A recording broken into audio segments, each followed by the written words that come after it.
It started with a message. 5 words. Nothing fancy. No hello, no context. Just a line that sliced through the air like a rusted blade. Please don't come to the wedding. I was standing by the fridge, holding a bottle of cold water, scrolling through my phone when it came through. It was in the group chat Clarabelle had created months ago to organize her perfect luxury wedding. The kind of chat filled with dress fittings, floral samples, and arguments over napkin shades. I never replied to it. I just read, observed, and paid. That was my role. Always had been. I blinked at the message. Thought maybe it was a joke. But right after came a follow-up. Shorter, colder, sharper. It'll be filled with elites, and you're just a cleaner. That was it. No emojis. No sorry. Just a slap dressed as text. For a second, I didn't move. I just stared at the screen like maybe the words would rearrange into something less venomous. Maybe it was a mistake. Maybe someone else grabbed Clarabelle's phone. Maybe she'd followed it up with, haha, just kidding. But no. The silence that followed was louder than any explanation. My thumb hovered over the screen. Then I smiled. I didn't feel angry. Not at first. What I felt was a kind of stillness. A strange, hollow calm, like the moment after thunder cracks but before the rain comes. I tucked the phone in my pocket, grabbed a glass, poured myself a decent measure of whiskey, and walked toward the kitchen where my wife, Rena, was unpacking groceries. She was wearing one of my old t-shirts, hair pulled up in a messy bun, humming some soft tune under her breath. She looked up as I stepped in, sensing something on my face. I handed her the phone. She read it once. Then again. Her lips pressed into a line. She didn't cry, didn't yell, just stood there, still as stone, the silence growing heavier between us. Well, she finally said, her voice low and steady. They finally said it. That hurt more than the text. She'd known. Of course, she had. Rena had always known her sister looked down on me, no matter how hard I worked or how much I gave. She just never said it out loud. She hoped, I guess, that pretending it didn't exist would make it go away. I took a sip of whiskey and nodded slowly. I'm not going, I said. And neither are you. It wasn't a question. I wasn't asking permission or advice. I was stating a fact. I was done playing their game. Rena looked at me, eyes searching mine for a flicker of hesitation. There was none. After a moment, she nodded. Okay. I pulled out my phone, scrolled back to the group chat, tapped the settings, and hit leave chat. Done. It was weird. I expected to feel bitter, but what I felt was relief. Like walking out of a smoky room and taking a breath of clean air for the first time in years. For too long, I'd been pretending not to notice the way Clarabelle's words carried knives hidden under compliments. The way Margot, my mother-in-law, always looked me up and down like I'd tracked mud into her pristine little world. They never said it out loud before, but now they had, and now I was free. I sat down at the dining table, watching Rena move quietly around the kitchen, finishing dinner prep. She didn't speak for a while, and I didn't press. I could feel her holding it together. Her silence wasn't about indifference. It was the kind of silence that came when pride and pain were fighting in someone's throat, both refusing to come out. You okay? I finally asked. She nodded once. Just. I knew she looked down on you. I didn't know she thought it was okay to say it like that. She doesn't think, I said. She assumes. Rena leaned against the counter, arms folded, eyes fixed on a spot somewhere far beyond the kitchen wall. You gave them everything they asked for. Every time. And still wasn't necessary. We both knew what she meant. I swirled the whiskey in my glass. It's funny, isn't it? I scrub floors for a living, but somehow, I'm the one they think is dirty. That made Rena look at me. Her lips twitched like she wanted to smile but couldn't quite manage it. You know what I hate most? What? That she thought she could say that and still get to have you pay for her day. My jaw clenched. She thought wrong. We didn't talk about the money just yet. That would come later. But we both knew it was sitting there, unspoken, like a landmine under the table. Dinner was quiet. Comfortable. Rena made that garlic pasta I liked, and we ate in our usual seats, pretending we weren't thinking about weddings and insults and cake orders. But I knew we both were. After we finished, I walked out to the porch, took a deep breath of the evening air, and let the silence settle into my bones. I pulled out my phone, opened a notepad, and started typing a list. It wasn't a list of revenge. Not yet. It was a list of memories. Of things I'd done. Payments I'd made. Times I'd driven Rena to her sister's dress fittings. When I repaired Clarabelle's leaky bathroom at midnight during a storm because her plumber ghosted. When I lent Daniel money for his rent, which he never repaid. When I scrubbed the family home top to bottom before Clarabelle's engagement dinner because the cleaning crew canceled. I wrote it all down. And as I typed, a strange peace came over me. This wasn't rage. It wasn't spite. It was clarity. For the first time in years, I was seeing them for who they truly were. Not through the lens of family, or obligation, or appearances, but for what they were. And what they weren't. Later that night, Rena climbed into bed next to me. She didn't say anything, just reached out and took my hand. I squeezed it gently. "You sure you're okay with this?" I asked. Her answer came without hesitation. "I've never been more sure." We lay in silence after that, listening to the whir of the ceiling fan and the distant hum of the city outside our window. The wedding was still a week away, but the fallout? That had already begun. 3 months ago, Clarabelle showed up at our house in tears. Not the quiet kind, either. These were the loud, sniffly, mascara-streaked sobs that came with a designer purse slung over one arm and her phone clutched in the other like a lifeline. She didn't knock, just barged in like she always did, dropping her coat on the couch like it belonged more than I did. "I can't do this," she wailed, pacing back and forth like a soap opera star. "I want the wedding to be perfect, but nothing's coming together. The venue's double charging me, the caterer won't return my calls, and the cake deposit is due Friday." Rena got up from the dining table and went straight into sister mode. She always did. The two of them had a complicated relationship, equal parts love, rivalry, and passive-aggressive tension. But when one cried, the other was there. That's how their family worked.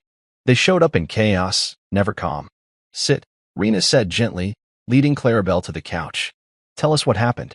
I stayed where I was, nursing a cup of coffee, watching the scene unfold with quiet curiosity. I knew what was coming. I could feel it brewing beneath the drama.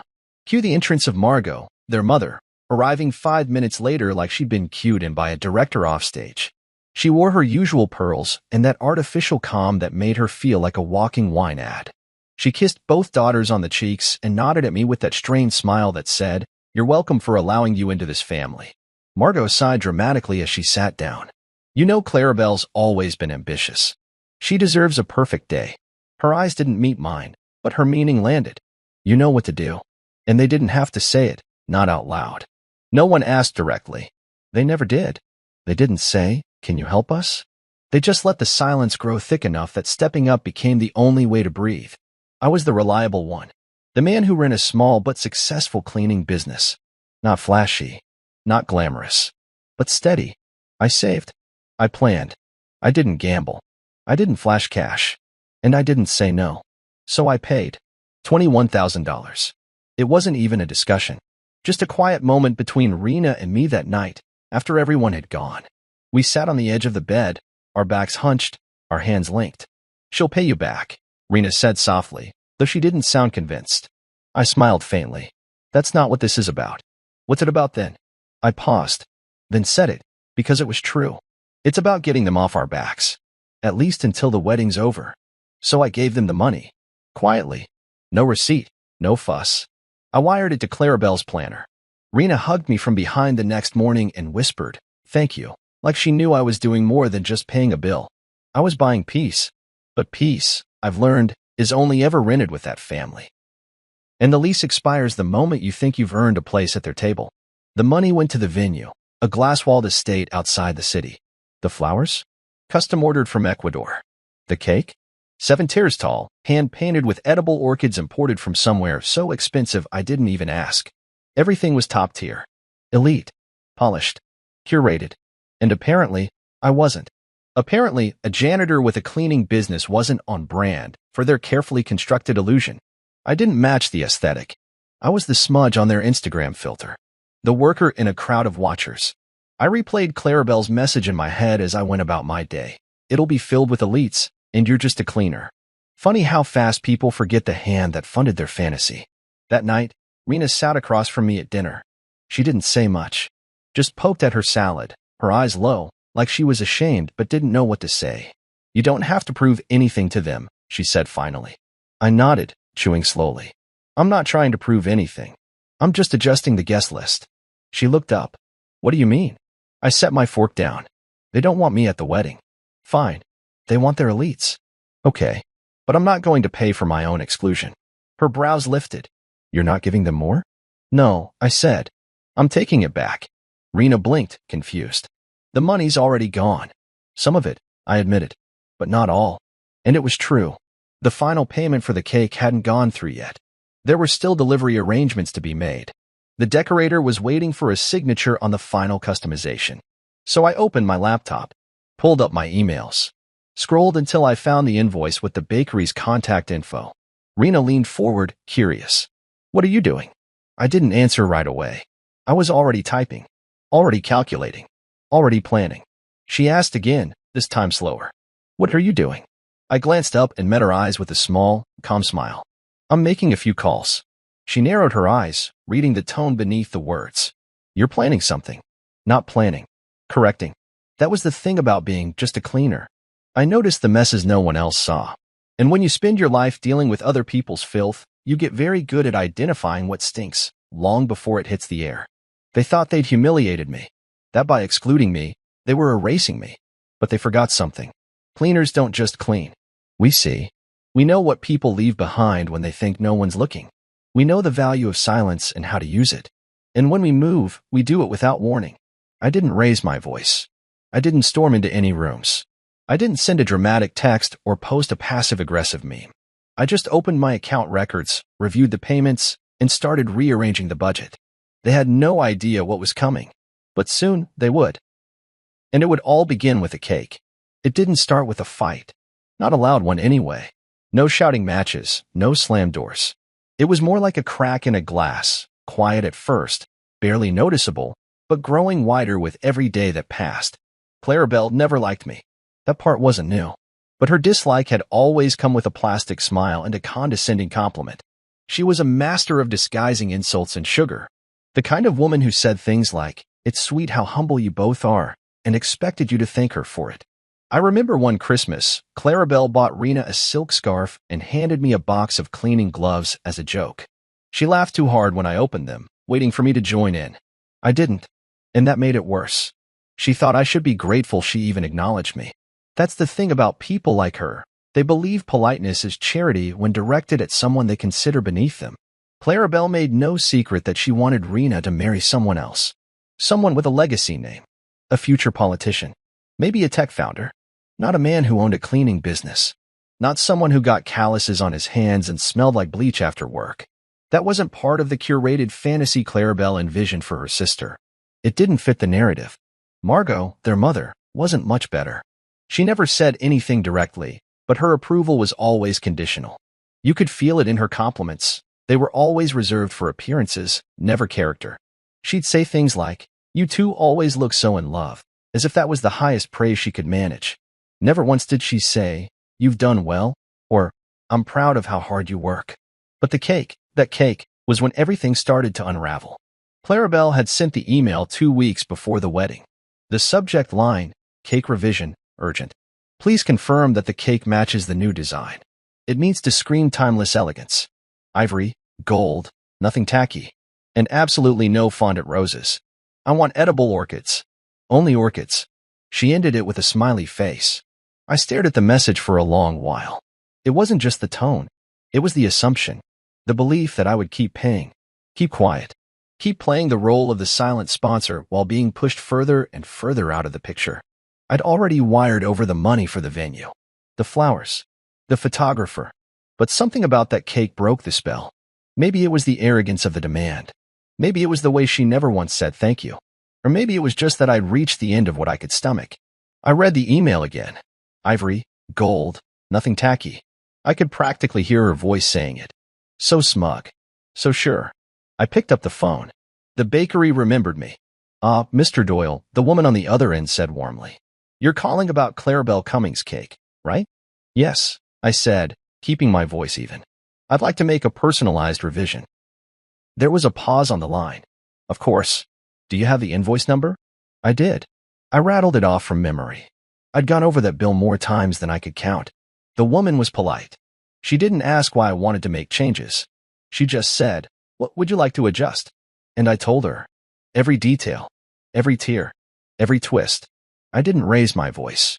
I didn't explain myself. I just gave the new design like it was part of the original plan. And to my surprise, she didn't push back.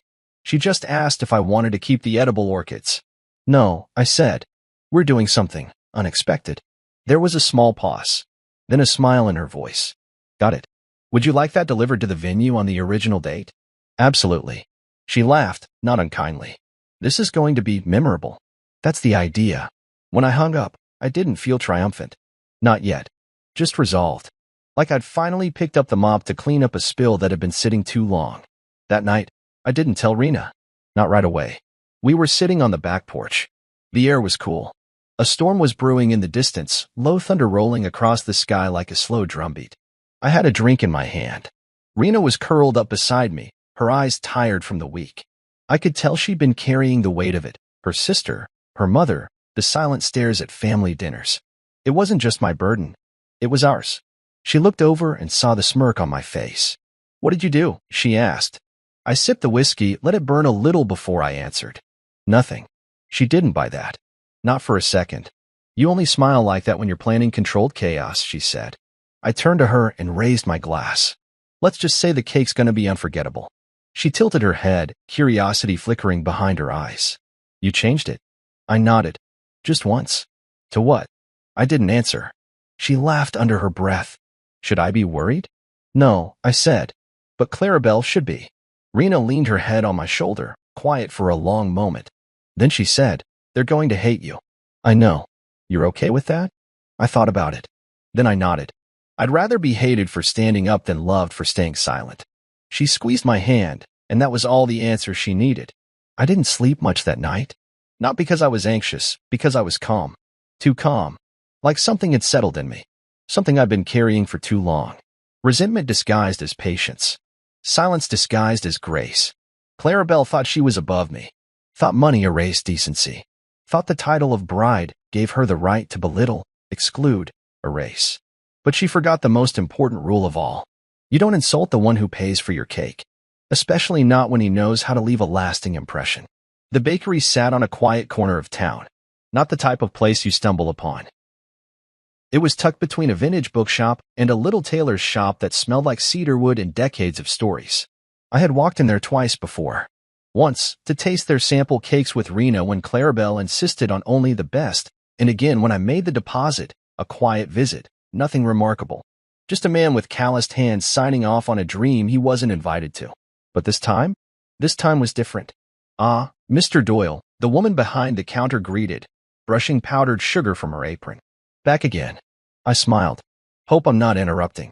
She waved it off with a laugh. It's been a slow morning. What can I do for you? I leaned in a little, voice low and calm. You still have that wedding order for Clarabelle Cummings? Of course, she said, her fingers already reaching for the order file. Final design was submitted a week ago. We're finishing the last sugar orchids today. I nodded. I'd like to make a personalized revision. She blinked, but only once. All right.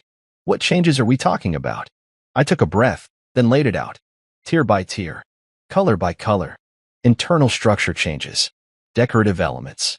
Surprise mechanisms. She typed as I spoke, glancing up now and then with raised eyebrows and a barely contained grin. When I finished, there was a beat of silence. This is, she began, then laughed. It's going to be unforgettable. That's the idea, I said. No refunds, you know. I'm not asking for one. She tilted her head, studying me. Most people would cancel the cake if they were uninvited to the wedding. I met her gaze. Most people don't pay for their own humiliation. She gave a short, approving nod and extended her hand. It'll be ready. Same delivery time. Right on schedule. We shook hands. Rena didn't know. Not yet. I didn't keep secrets from her, not normally. But this wasn't about secrecy, it was about timing. I wanted her to have one clean moment, unspoiled by guilt or doubt, where she could just sit back and watch justice unfold with a front row seat. That night, we were having dinner on the porch again, grilled salmon and garlic. About the weather. About an old movie we both liked. And then she caught me. I didn't even realize I was smiling until she pointed her fork at me and said, Okay, what did you do? I played innocent. Nothing. Her eyebrow lifted. That's not your nothing smile. That's your someone's about to learn a lesson smile. I raised my glass. To peace and petty revenge. She narrowed her eyes. You touched the cake, didn't you? I shrugged. I didn't touch it. I just redirected it. She stared at me, mouth twitching like she wanted to be mad but couldn't quite manage it. Please tell me you didn't ruin the wedding. No, I said calmly. I enhanced it. She leaned back, folding her arms. Is it dangerous? I laughed. It's cake, not C4. Does it involve glitter? Depends on your definition of glitter. She groaned but couldn't help smiling. You're impossible, but effective. There was a long pause. Then she reached over, laced her fingers through mine, and asked softly, will it make them hate you? They already do, I replied. I'm just giving them a reason that makes sense. She exhaled a laugh, leaning her head on my shoulder. You're lucky I married you before I met my family. I'm lucky you stayed after. She didn't say anything after that. Just sat there with me, under the porch light, the night air thick with the promise of something bigger than either of us could say aloud. A shift. A reckoning.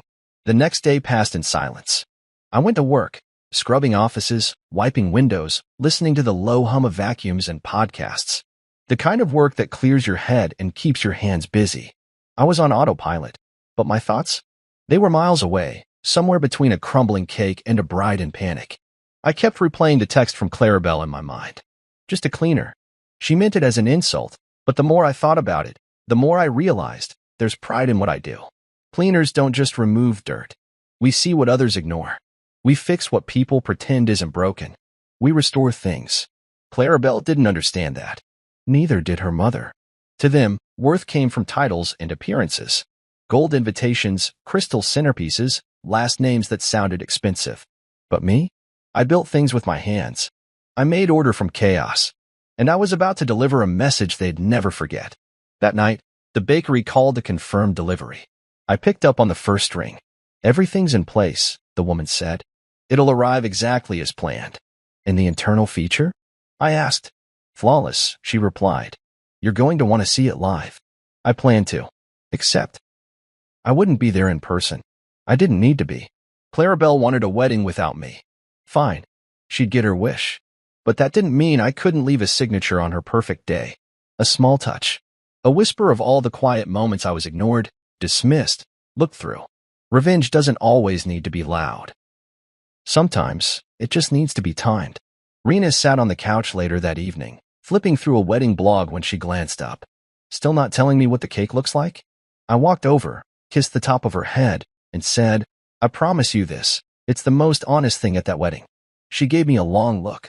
Promise me you didn't go too far. I nodded. I didn't go far. I just stopped holding back. As we settled in for the night, I could feel the calm before the storm tightening around us. Not in a fearful way, just the weight of a moment that's been long overdue finally making its way down the tracks. Tomorrow, Clarabelle would walk into her fairy tale wedding, and she'd get everything she asked for, including the cake. Especially the cake.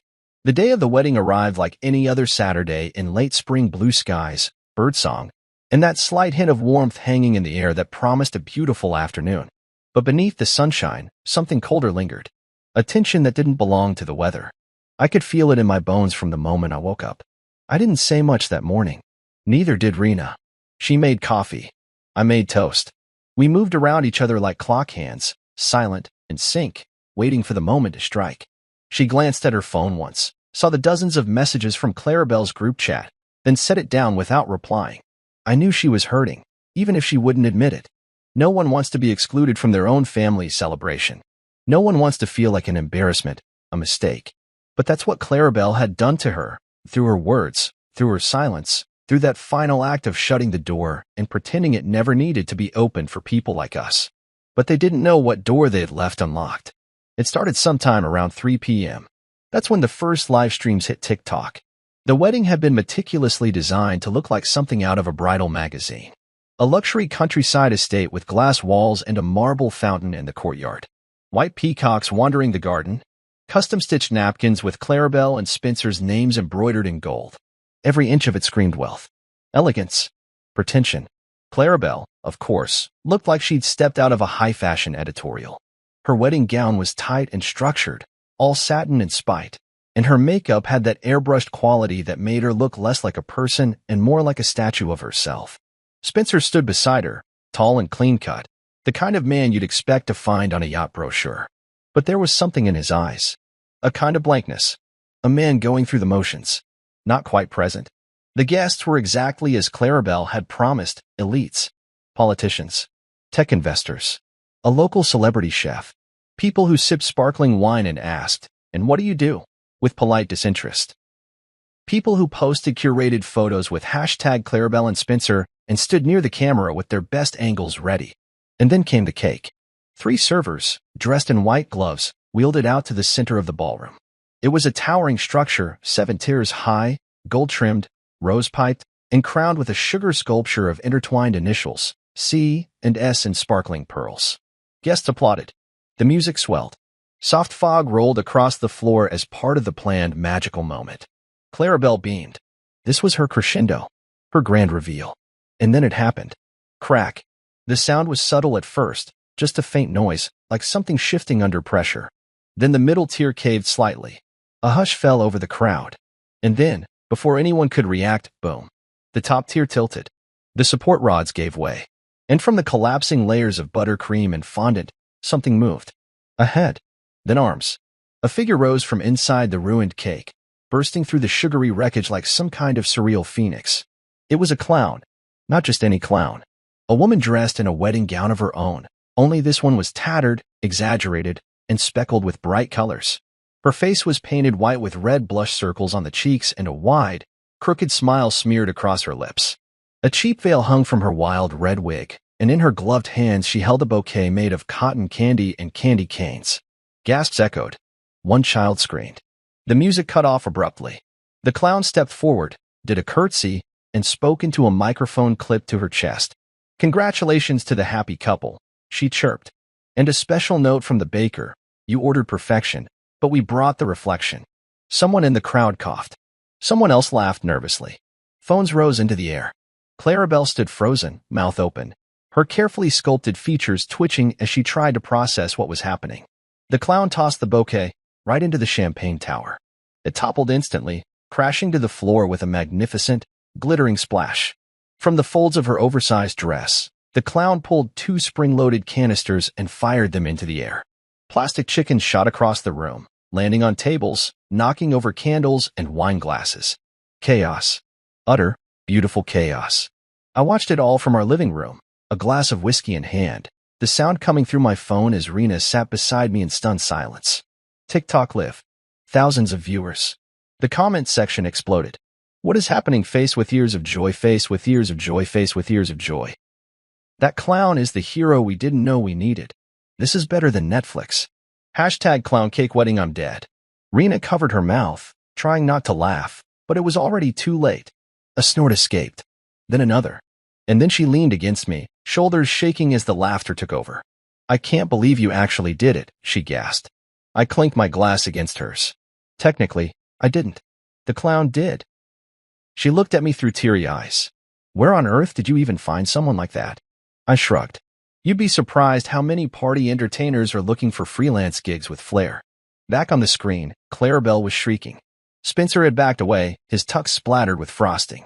Margot was being fanned by 2 bridesmaids after fainting next to the ruins of the dessert table. Someone in the crowd was still recording, shouting, "This is going viral. This is going to be everywhere." And it was. Within 20 minutes, the video had been reposted on 4 different platforms. By the time evening fell, hashtag clown cake wedding was trending globally. I put my phone down and leaned back into the couch, watching the sun set through the window. Rena poured herself another drink. She raised her glass. "To the elites," she said, grinning. I raised mine, mirroring her. "And to their unforgettable tasting cakes." The clown didn't run. She didn't duck or make a quick escape once the chaos began. No, she stood right in the center of it all, arms outstretched like she was conducting a symphony of elite horror. And in a way, she was. That woman was a maestro, and every shriek, gasp, and shattered champagne flute was part of her orchestration. She raised the mic again. Her painted face, white and cracked with exaggerated lines, broke into a theatrical grin. "Ladies and gentlemen," she said, spinning in her oversized gown, "you asked for a masterpiece. So we brought the truth." People stared, frozen like mannequins. Then came the final blow. She reached into her puffy sleeve and pulled out a giant sugar bouquet. Red and white tulips sculpted from fondant, nestled in a base of candied pearls. It looked beautiful from a distance until she turned it around. The words scrawled across the back in looping red frosting. Bridezilla Special. Rena gasped from beside me as we watched the live stream. The clown held it above her head like a trophy and curtsied. "You see," she said, her voice echoing off the high glass walls of the venue. "There's elegance, and then there's entitlement with frosting on top." Somewhere in the background, a man tripped over a rolling cart. Someone else cursed. The camera angle shifted wildly, but not before capturing Clarabelle's horrified face, lips trembling, hands fisted at her sides, mascara beginning to run. The clown waved. And then came the grand finale. A burst of glitter cannon, red and gold flakes showered over the ballroom like some kind of twisted blessing. And then, out of nowhere, popped two plastic chickens launched from spring-loaded canisters, one hitting the chandelier and spinning like a bird possessed. The other bounced off the front of the dessert table, knocking over a tray of hors d'oeuvres that cost more than most people's monthly rent. I nearly choked on my drink. Rena had her phone in one hand, covering her mouth with the other. Her eyes were wide, but she was grinning, despite herself. This is actually happening. I nodded, raising my glass again. Live. In high definition. The live stream cut out around then. Probably someone tackled the phone or yanked it from the stand. But the damage was done. In less than 20 minutes, videos had been shared across TikTok, Instagram, even Twitter. Clips from different angles. Close-ups, zooms, commentary overlays. Some people thought it was a publicity stunt. Others were convinced it was sabotage. A few just laughed and said, "Rich people finally getting what they deserve." I leaned back on the couch, letting the moment wash over me like a cool breeze on a hot day. This wasn't revenge in the traditional sense. I hadn't screamed at anyone. I hadn't thrown punches or flipped tables. I had simply given them exactly what they asked for, wrapped in sugar and served with a smile. Clarabelle wanted timeless elegance. What she got was a timeless disaster. My phone buzzed. Once, then again, then nonstop. I picked it up and stared at the screen. 17 missed calls. By the time I blinked, that number had climbed to 38. Then 49. Rena's phone chimed too. Over and over again. Clarabelle, 3 missed calls. Margot, 12 texts, for voicemails. Daniel, what did you do? I set the phone down. Ignored them all. Instead, I went to the kitchen and poured myself another drink. This time, I grabbed the fancy bottle I'd been saving. A 12-year-old scotch I hadn't opened since our anniversary. Rena followed me in, barefoot, still half shocked. "They're going to come here," she said softly. I nodded. "Probably. And they're going to scream." "Definitely." She leaned against the counter and watched me sip my drink. "You okay with that?" I shrugged. I didn't scream when they disrespected me, when they dismissed us, when they took our money and erased us from their picture. So no, I don't owe them silence now. The doorbell rang. Rena's eyes widened. "Already?" I smiled. "Showtime." We didn't rush. I walked calmly to the door and opened it like I'd been expecting a package. And in a way, I had. There stood Margot, still in her pastel wedding outfit, hat tilted at an awkward angle, makeup streaked from what I assumed were tears or sweat. Behind her was Rena's older brother, Daniel, red-faced and fuming like someone had just rear-ended his Tesla. "You ruined her life," Margot barked, storming into the hallway uninvited. "You monster." Daniel followed, glaring. "Do you even understand what you've done?" I stepped aside, letting them in with a nod. I wasn't going to argue at the door. Let them sit in the space they so often ignored, my home, where they'd rarely visited unless they wanted something. "You embarrassed Clarabelle," Margot said, pacing. "You humiliated this entire family. That cake stunt, that clown. Do you know how many reporters called us already?" 5. I replied calmly, walking back to the kitchen. "And 2 wedding blogs." Rena stood by the counter, silent. Daniel jabbed a finger toward me. "You think this is funny?" "No," I said, taking another sip of scotch. "I think it's accurate." Margot's voice hitched. "You're just a cleaner." And there it was. The truth, spat out like a curse. I turned slowly, letting her words sit in the air like smoke. "No," I said softly. "I'm the one who cleaned up your mess." Silence fell like a curtain. I didn't shout. I didn't gloat. I just looked at them, and for the first time, they looked back and really saw me. Not the man in overalls. Not the one who wrote checks and stayed out of the family photos. But the man who stopped pretending to be less so they could feel more. Daniel's mouth opened, but no words came out. Margot's hand trembled. reaching for her purse. And I simply walked over and opened the door. You can leave now. They hesitated. Just for a second. But then they did. No goodbyes. No apologies. Just the sound of heels on pavement and a door clicking shut behind them. I turned back to Rena, who stood frozen, one hand gripping the back of a chair. You okay? I asked. She nodded slowly. I think I am. We sat in silence for a few minutes, the hum of the fridge the only sound in the room. Then she whispered, They'll never forgive you. I didn't ask them to. She tilted her head. You're not scared of what comes next? No, I said. Because what comes next is peace. And for the first time in a long time, I believed it. By the time Sunday morning rolled around, the internet had already crowned a new queen of wedding chaos, Clarabelle Cummings. Her name trended on nearly every platform, #ClownCakeWedding, #EliteDisaster, #Bridezilla Unveiled. Influencers reposted the footage with dramatic voiceovers. Some edited the clown's speech into a lo-fi remix, looping the words, You ordered perfection. We brought the reflection over moody beats like it was some kind of anthem. There were gifs, memes, think pieces on class warfare and confectionery sabotage. Even a podcaster I followed briefly mentioned it as the most poetic takedown of entitlement I've seen this year. It had only been 18 hours. Rena sat on the edge of the couch, her phone in hand, scrolling with wide eyes and tight lips. She wasn't laughing anymore, not because she regretted it, but because the scale of it all was starting to sink in. She deactivated her accounts, she said quietly, not looking up. Instagram, TikTok, even her wedding blog. I nodded, sipping my coffee. She always did hate attention when she wasn't in control of it. She spent a year planning that wedding, Rena said, her voice distant. Every flower, every angle, every word of that speech she barely got to finish. And she still forgot the most important detail. She glanced over. What? She invited everyone but the truth. There was a pause, thick and heavy. Then she chuckled under her breath. You're enjoying this way too much. I didn't deny it. The truth was, there was something deeply satisfying about watching a house of cards fall, especially when you were the one they thought couldn't hold a deck. And the best part? I hadn't shouted. I hadn't stormed the venue. I didn't even show up. I let the sugar and stagecraft do all the talking. But not everyone found it so poetic. At 10 a.m., the doorbell rang. Rena stiffened. I didn't move right away. I already had a hunch who it was. When I opened the door, there stood Margot again, dressed more casually this time, but her energy was the same.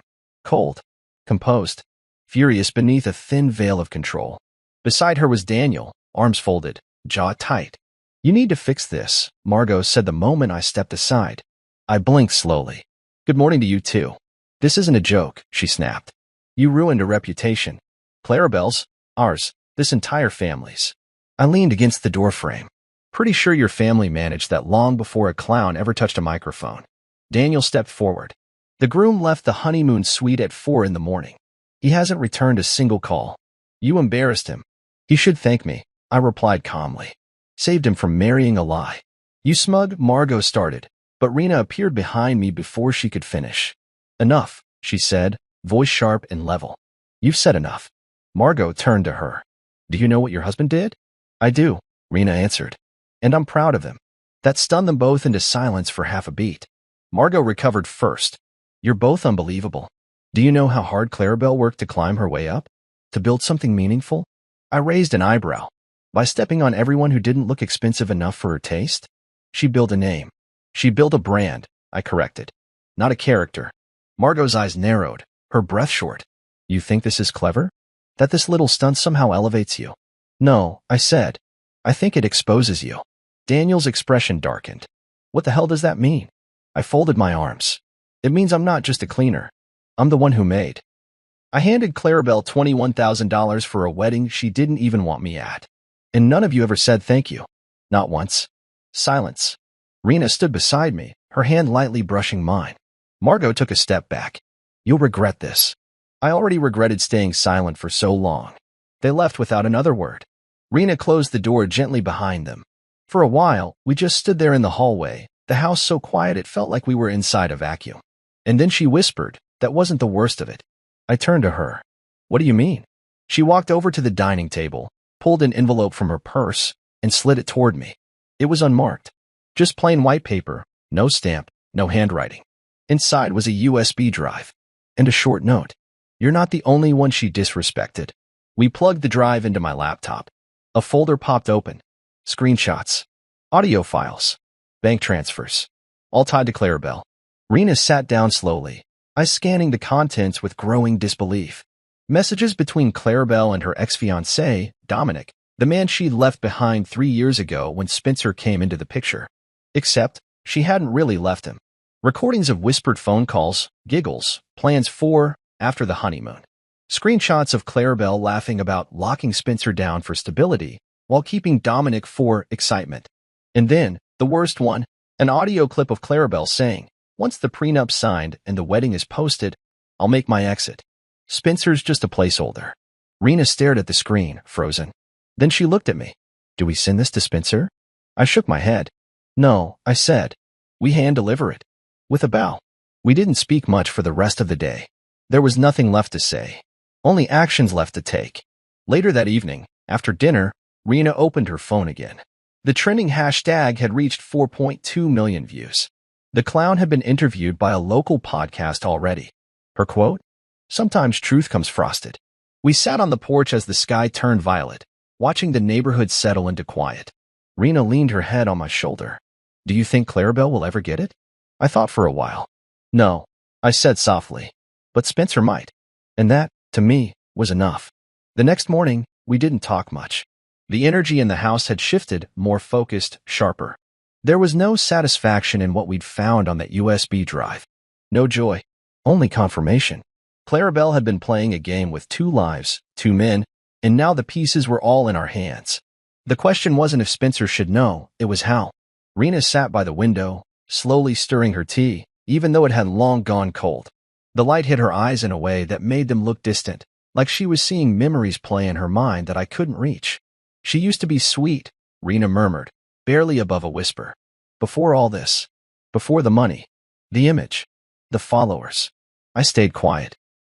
It wasn't my place to argue with that memory. I hadn't known that version of Clarabelle. Rena sighed. But somewhere along the way, she started confusing kindness with weakness, and loyalty with something she could manipulate. I walked over, sat across from her, and placed the red folder on the table between us. It was a plain thing. No label. No drama. Just the truth, gathered and waiting to be handed over. She deserves what's coming, I said. Rena looked up. I know. But Spencer doesn't. That was what finally moved us. We weren't doing this for vengeance. Not now. That ship had already sailed, full of frosting and feathers. What we had now was the truth. And whether or not Clarabelle liked it, Spencer deserved to know what kind of world he'd been dragged into. So we printed the screenshots, transcribed the audio, collected the bank transfers into one neat pile. Rena even tied it all with a red ribbon from an old birthday box. It felt ironic. Like giving someone a gift no one asked for, but one they needed. We didn't call ahead. Didn't text. We just drove. Spencer wasn't at home. That much we knew from a mutual friend who mentioned he'd gone to clear his head. His destination? A high-end gym in the city. Private. Members only. The kind of place with glass walls and eucalyptus towels. The front desk almost didn't let us in. But Rena gave the woman a look that stopped the protest in her throat, and suddenly, we were being ushered quietly through sleek hallways filled with the scent of lavender and steel. We found him in the training room. Alone. He was punching a heavy bag, over and over. No gloves. Just tape. His knuckles looked raw, like they'd been scraping against more than just leather. He didn't see us at first. Didn't stop. Each punch landed with a rhythm that wasn't about training, it was about release. About rage. I stood there, watching him for a moment, before finally stepping forward and placing the red folder on the bench near his water bottle. He paused, breathing hard, sweat dripping from his forehead as he turned. His eyes landed on the folder. Then on me. Rena stood a few feet back, hands folded in front of her, her expression unreadable. Spencer blinked, then took the towel from around his neck and wiped his face. What is this? Something you need to see, I said. He looked at me for a long moment. Suspicion. Exhaustion. Maybe even shame. Then he picked up the folder. He opened it. At first, his expression didn't change. Just scanned the papers like someone skimming a menu. Then came the pause. He flipped the page. Slower now. Then another. And another. When he reached the printed transcript of Clarabelle's voice, Spencer's just a tool. I just need the ring and the prenup signed. Then I'll vanish." He stopped. His hands trembled slightly. He didn't cry. He didn't scream. He just stared. Finally, he spoke. "She made me feel small every day." His voice wasn't angry. It wasn't bitter. It was just tired. "But you?" He continued, lifting his eyes to meet mine. "You reminded me I'm not the fool." I nodded, slowly. "You're not." He set the folder down gently, like it contained something fragile. "Thank you," he said. Simple. Quiet. We didn't stay long after that. There was no need. The damage was already done. The truth had already landed. As we turned to leave, Spencer called out, "Hey." I turned back. "You didn't do it for me, did you?" I hesitated. "No, but I'm glad you got it." He gave a faint smile. "She's going to come for you." She already did. And then we left. The drive home was silent. Not awkward, just heavy. Like we'd stepped out of one life and were now floating between that and whatever came next. Halfway home, Rena finally spoke. "Do you think he'll confront her?" "Maybe," I said. "Or maybe he'll just walk away." She nodded. Either way, he deserved to know. We got home just after noon. The house was warm with sunlight, quiet, peaceful. It felt like the kind of day we used to have before everything got messy. Before family expectations twisted everything into knots. Rena disappeared into the kitchen to make lunch. I sat in the living room, flipping through channels until I landed on a news segment. Wedding footage. The clown again. Now part of a trending compilation about the most iconic wedding moments of the decade. I shook my head and laughed quietly. The internet had made its ruling, and the court of public opinion had already turned Clarabelle's disaster into digital gold. I heard my phone buzz again. Another message from Margot. "This isn't over." I didn't respond. Didn't need to. Because it was over. For once, we had closed the chapter. No more silence. No more pretending. And no more seats at tables that only existed to humiliate us. When Rena walked in with a bowl of soup and 2 plates, she looked at me and asked, "So what now?" I smiled. "Now we eat." And we did. Not in guilt. Not in revenge. But in peace. It had been 4 days since the wedding. 4 days since the cake collapsed. Since a clown in a veil took center stage. Since the elite crowd gasped and scrambled for their reputations like pearls spilled across a ballroom floor. Since Clarabelle's carefully curated world cracked under the weight of her own entitlement. For days, and still, the story hadn't died. By the time Thursday rolled in, the news cycle hadn't moved on. If anything, it had gained speed. Every gossip site had picked up the story. Wedding magazines were writing editorials. Influencers were creating full timeline breakdowns. There was even a dramatized reenactment posted online, low budget but shockingly accurate. Clarabelle had become a digital myth, and her silence only made it worse. Spencer, meanwhile, had vanished from social media entirely. No posts, no statements, no pictures, nothing. Just a sudden digital blackout. Until I got a call. Unknown number. I almost didn't answer. I was elbow deep in scrubbing a commercial kitchen floor when my phone buzzed in my back pocket. I checked it out of habit, ready to ignore it. But something told me to pick up. "Hello, Mr. Doyle." I recognized the voice instantly. "Spencer." "Yes." "Speaking." There was a pause. Then a sigh. "I need a favor." I leaned back on my heels. "What kind of favor?" "Can we meet?" he asked. "Today?" "Somewhere quiet." We met later that afternoon in the most unassuming place possible, a small park near the edge of the city. The kind with an old, weather-beaten bench and a faded fountain that barely trickled anymore. Nobody came here except joggers and older folks walking their dogs. Spencer was already seated when I arrived. Dressed casually for the first time since I'd met him. No designer shoes, no tailored jacket. Just a plain black hoodie and jeans. He looked smaller somehow. Not in stature, but in presence. Like someone who had been emptied out and was still figuring out what to refill himself with. "Thanks for coming," he said. I sat beside him. "Didn't think you'd want to talk again." "I wasn't going to," he said. "But I think I needed to see you one more time." I nodded, waiting. He glanced around. No one else in sight. Then he reached into his backpack and pulled out a manila folder. He handed it to me without a word. Inside were divorce papers. "She doesn't know yet," he said. "I'm serving them tomorrow." I closed the folder and handed it back. "I thought you might want to know," he added. "You didn't have to help me. But you did. You gave me something I couldn't see clearly until it was right in front of me. Truth." He nodded. "And freedom." We sat in silence for a bit after that, just listening to the distant hum of the city, the wind rustling through the trees. Spencer broke the quiet. She never loved me, he said, voice flat. She loved the idea of me. The ring. The resume. The image. But me? The guy who gets up at 5 a.m. to stretch before a long day of finance meetings. The one who buys his mom groceries every Sunday. That guy never mattered. I didn't speak. He didn't need comfort. He needed space to process. I thought I was choosing a life partner, he said. Turns out I was auditioning for a marketing campaign. After a while, he turned to me. So what happens to her now? I shrugged. That's not my concern. But you started this. No. I corrected him gently. She did. Spencer let that settle. Then he smiled faintly. Fair enough. He stood, zipped up his backpack, and extended his hand. I shook it. You ever need anything, he said, you call me. Doesn't matter what it is. I appreciate that. And with that, he walked off, his steps slow but sure, like a man who had finally chosen his direction instead of being dragged into one. When I got back home that evening, Rena was sitting at the dining table with her laptop open and a newspaper spread beside it. She looked up when I walked in. You met him? I nodded, hanging up my jacket. He's filing tomorrow. She let out a soft breath. Good. He deserves better. He'll find it.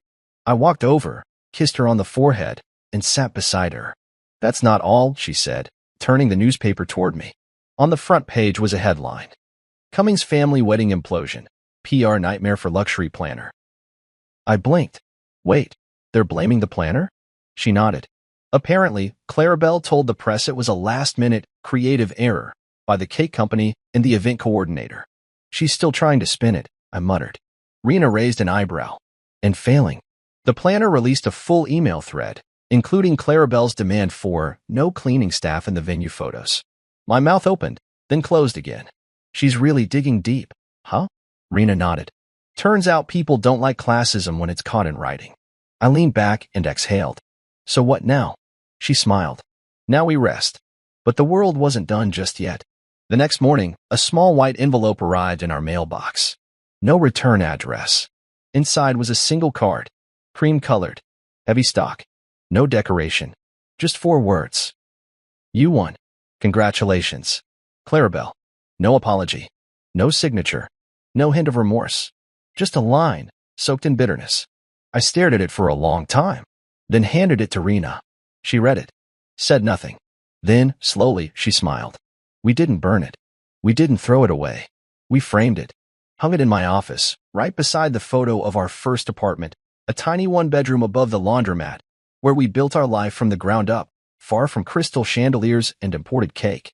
A reminder that when people write you off as just a cleaner, they don't understand what clean really means. Because sometimes you have to remove the rot, expose the grime, and disinfect the lies.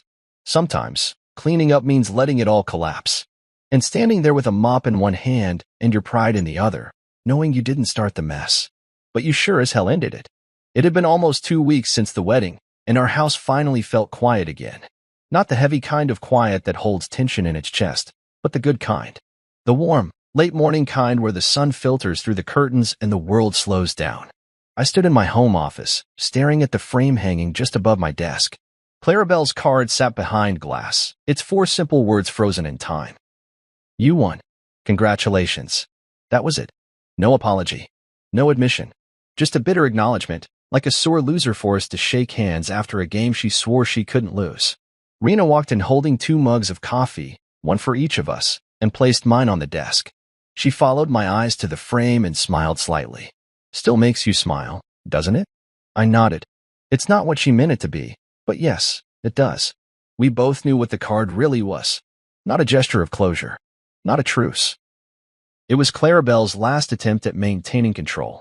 Even in defeat, she had to have the final word. But she didn't realize I never wanted her apology.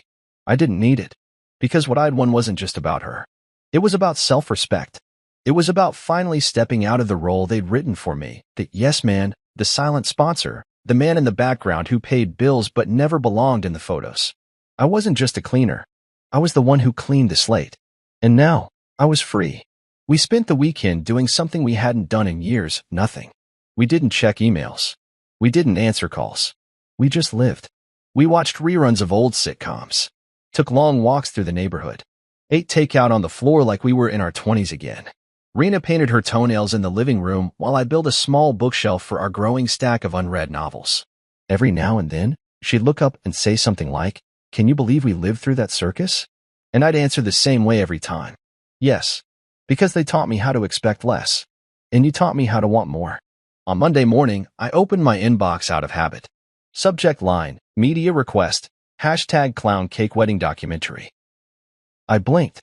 Apparently, a streaming service wanted to do a short docuseries about viral wedding disasters, and Clarabelle's name was at the top of their list. They were requesting an interview with me. I laughed, closed the laptop.